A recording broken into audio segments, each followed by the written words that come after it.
Daniel Harrison woke up every morning to the sound of small feet running across the wooden floor of their tiny apartment. His daughter Lily, just 5 years old, was always the first one up, always curious, always full of questions that her father sometimes could not answer. Daniel had learned to live with the gaps in their life. The empty chair at the dinner table, the silence after Lily fell asleep, the nights he sat alone holding a photograph of his late wife Sarah, who had been taken from them in a car accident 3 years ago. Life had not been kind to Daniel.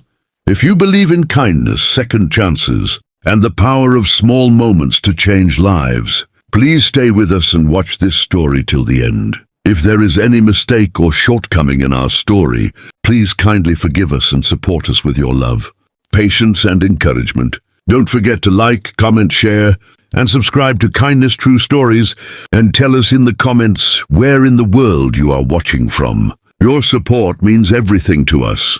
He worked double shifts at the local grocery store, came home exhausted, made simple meals, helped Lily with her drawings, and fell asleep trying to be strong. He never complained. He never stopped. But deep inside, he was tired in a way that sleep could not fix. One Saturday afternoon, Daniel decided to take Lily to Willow Creek Park. It was a warm spring day, and Lily had been begging for fresh air and the swings all week. Daniel packed a small bag with juice boxes and crackers, put on his old jacket, and held Lily's hand as they walked through the park gates. The park was alive with laughter and color. Children ran through the grass, dogs barked happily, and the smell of blooming flowers filled the air.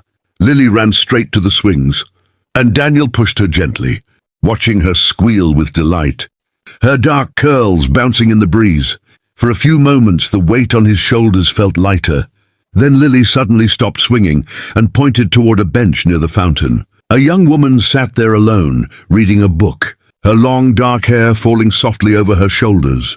She was quietly beautiful in a natural way, the kind of person who did not try to be noticed but always was.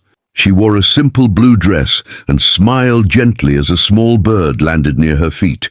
Lily stared at her for a long moment, then turned to her father and whispered, "Dad, I want her as my mom." Daniel felt his heart stop. He crouched beside his daughter and gently held her face in his hands. He did not know what to say. He looked at the woman, then back at Lily's completely serious brown eyes, and he felt something break and heal inside him at the exact same moment. He whispered back that they did not know her, that it was not so simple. But Lily just nodded slowly and said she knew the lady had a kind face. Before Daniel could stop her, Lily slid off the swing and walked right up to the bench. The woman looked up from her book, surprised. Lily stood in front of her and said, very simply, that her daddy was sad, and that she thought. The woman had a nice smile. The woman blinked, then let out a soft laugh, not unkind, but warm and genuine. She introduced herself as Amelia Carter. Daniel rushed over, his face red, apologizing immediately, explaining that his daughter had a habit of saying whatever came into her heart. Amelia smiled and said she did not mind at all, and that it was actually the sweetest thing anyone had ever said to her. She offered Lily a biscuit from her bag, and Lily accepted without a second of hesitation. The three of them sat together for an hour that afternoon.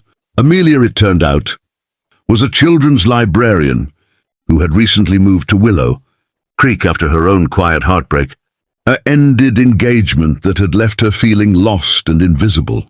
She loved books, warm tea, and the sound of children laughing. She had come to the park simply to feel less alone. In the weeks that followed, Daniel brought Lily to the library on Tuesday afternoons, which happened to be the days Amelia ran a story time session for young children. Lily sat in the front row every single time, hanging on every word. Gradually, Daniel and Amelia began talking more, first about books, then about life, then about loss, then about hope. It was never rushed. It was never forced. It grew the way real things grow, slowly and quietly, in the moments between words. Amelia began to notice how Daniel looked at Lily with a love so fierce and gentle that it made her breath catch. Daniel began to notice how Amelia made Lily laugh in a way he had not heard in years.